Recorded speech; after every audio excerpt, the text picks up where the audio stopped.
Sepintas tugasnya tampak sederhana, membunyikan peluit, menutup pintu perlintasan rel ketika kereta api akan lewat, dan membukanya kembali. Tapi jika lengah sedikit saja, maka sejumlah nyawa menjadi taruhannya.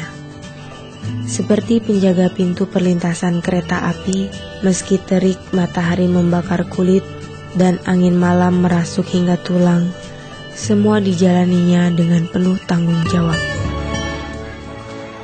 Terik matahari mulai meninggi, pertanda sebentar lagi Pak Mehmet harus bersiap-siap menunaikan kewajiban. Siang itu, suami dari Tuti Sumiati bergegas berangkat untuk menjalankan tugas yang telah ditekuninya selama 28 tahun.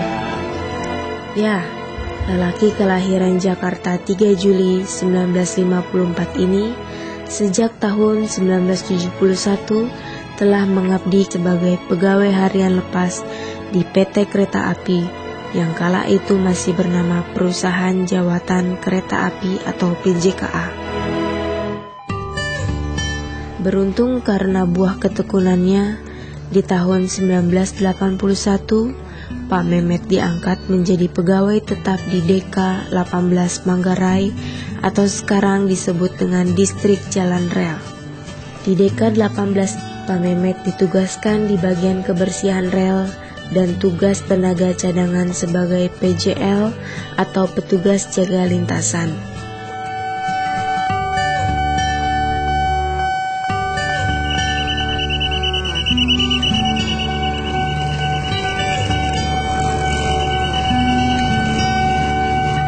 Tahun 1982 hingga sekarang, warga RT 03 RW 02 Kelurahan Bojong, Pondok Terong, Pancoran Mas, Depok, Jawa Barat ini akhirnya terus menekuni tugasnya sebagai PJL. Di bangunan berukuran 2x3 meter yang terletak sekitar 500 meter dari stasiun Manggarai ini, disinilah Pak Mehmet bertugas. Dengan tenaga 7 orang, Pak Mehmet pun bergantian menjaga perlintasan rel kereta api yang berada di Jalan Bukit Duri Puterang. Sekilas mungkin tak ada yang istimewa dari pos perlintasan 14 ini.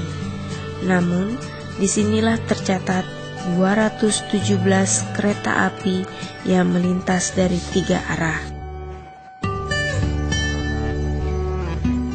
Memang di perlintasan di Bukit Duri itu rawan sekali. Rawan, terutama kan kita 3 sepur. Jadi itu kereta nggak satu, jadi 2 bisa 3 bisa 4 gitu kereta. Karena 3 jalur. Ada juga yang tidak mengenakan ya. Karena saya tuh kan di 3 jalur ya, jaga pintu. Karena arahnya mau Jakarta mau ke Bogor, Bogor mau Jakarta, dan keluar masuk Bukit Duri, Dipo Bukit Duri. Jadi ya saya harus berhati-hati memang di 3 jalur itu. Dengan cekatan, Pak Mehmet pun segera mengambil bendera merah keluar dari gardu pos perlintasan dengan mantap. Pak Mehmet menuju jalan untuk mengatur agar pengguna jalan tidak menyerobot pintu perlintasan. Pintu perlintasan Bukit Duri itu kalau mati listrik, pintunya nutup sendiri. Jangka satu jam, kemudian nutup sendiri 4-4-nya gitu pintunya. Kan harus kita harus dinaikin pintunya gitu ya, satu, setengah jam kemudian telepon mati.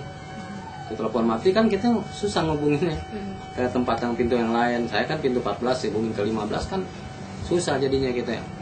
Kemudian kita tetap nutup, tapi kendaraan ya selalu ya istilah motor apa kan sering begitu nyerobot, padahal udah kelihatan itu kereta itu mau lewat gitu. Suara peluit nyaris tak henti ditiup. Bendera merah dikibas-kibaskan agar lalu lintas bisa teratur saat melintasi jalan rel kereta api. Bayangkan, bila seorang petugas seperti Pak Mehmet tak turun tangan, lalu lintas di jalan yang padat ini pasti akan semrawut.